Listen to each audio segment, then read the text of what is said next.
There is nothing in the world that's going to hold you back more than your own self-doubt. Sometimes we're our own greatest enemy. We'll talk about that next.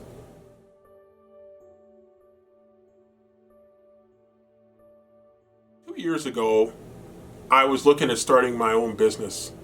And there were a variety of reasons why I wanted to look at starting my own business, which turned out to be SG3 Communications. Now, when I looked at starting that, I had all these reasons that I started to write down why this is a good idea for me to do it.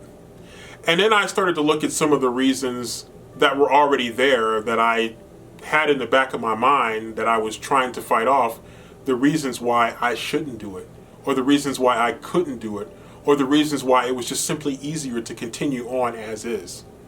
But I reached a point where I didn't want to just continue on as is, where I had bigger goals.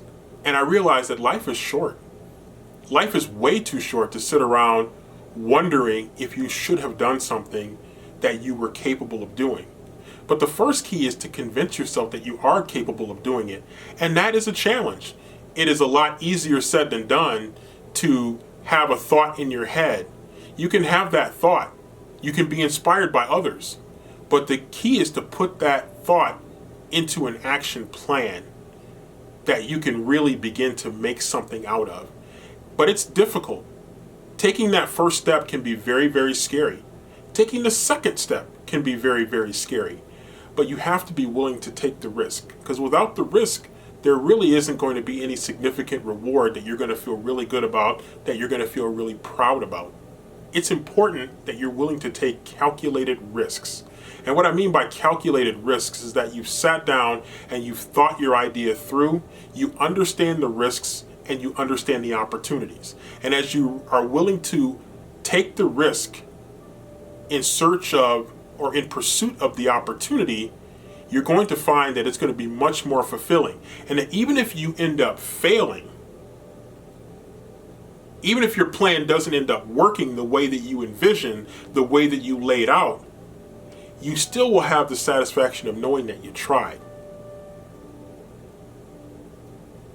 And failure is the first opportunity to learn how you can do something better. So failure is not an end point. It's a beginning point. But once you're willing to risk failure, once you have the courage to face failure, and you have the courage to bounce back from failure, you're already one step ahead of a lot of other people who were not even willing to take that risk. So don't let self-doubt make you like driving a car with the parking brake on. You might be making some progress, but you could be doing a lot of damage at the same time, and you're not getting as far as you could if you took that parking brake off. So don't let your self-doubt be that parking brake that holds you back. Have the courage to go out and risk failure. And if you do fail, have the courage to get back up and try again, one failure smarter than people who were not willing to take that risk.